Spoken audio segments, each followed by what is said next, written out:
Hello, and welcome back to RailsQuest. Today we're going to do something a little bit different. I'm going to show you in a moment a video that's from a curriculum that I'm developing that will be housed inside the RailsQuest learning platform, which I'm hoping will be released very soon. This video is going to show you how I work through a test-driven development process to learn more about the fundamentals of Ruby development. And it will show you how I use the platform to accomplish that and how you could use the platform too once you get access. So without further ado, please enjoy this little sneak peek inside the new RailsQuest Ruby learning platform.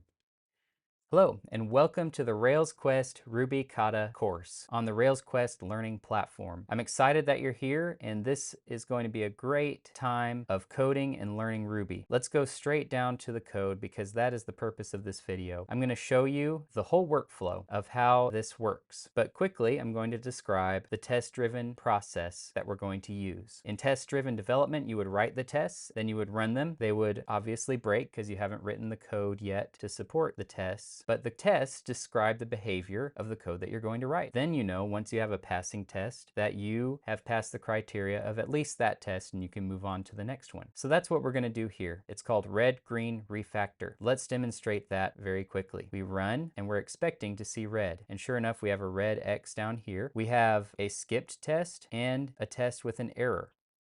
You'll see this keyword here. That is going to be in all of the tests below the first one when you are just starting out with a lesson. And you will work through each subsequent test, removing the skip until all the tests pass. So let's take a look at this error. We have an uninitialized constant greeter. You're going to be very familiar with this error by the end of this course. What this simply means is that there's no constant called greeter because we haven't created one yet. So the first step is to create the greeter class.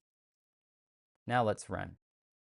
Wrong number of arguments to initialize. So you see we have a stack trace here. Test greets you enthusiastically. New, we call new on the class, and that in turn calls the initialize method on the instance of the newly created greeter class. So let's create that initialize method and run the tests.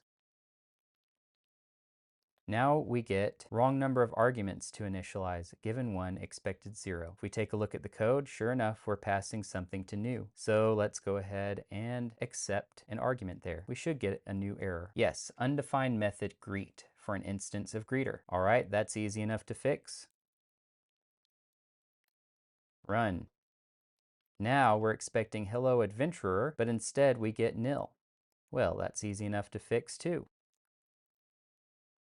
Now we've made our first test pass. You may notice that I did something that you might consider cheating. This is okay in playing the TDD game, the test-driven development game. You just do enough to make the next test pass, and then you move on to the next one. This allows you to focus on just the essential things first, and you don't get overwhelmed with all the other little details that you know you need to implement. It allows you to zero in on one thing at a time.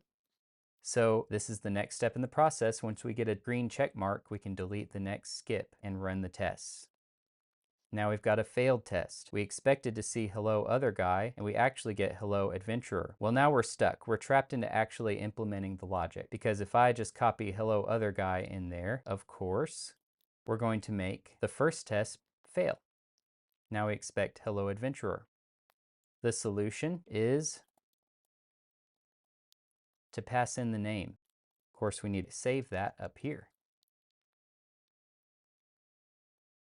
Now we get a passing full test class. And that's all there is to it. Once you've done that, you can go ahead and click completed if you're satisfied with your solution, and you can move on to the next lesson or finish the course. So that's all I wanted to show you for now. Go ahead and complete this lesson. Finish the coding example. Either do it exactly the way I did or find your own way that makes the test pass, and move on to the next lessons and enjoy the course. All right, guys, that about wraps it up. I hope you enjoyed that little sneak peek. If you did, please like and subscribe. If you're excited about getting access to this platform, please let me know in the comments, and I will have more announcements about that in the future. And with that said, hope you have a blessed week. I'll see you again next time.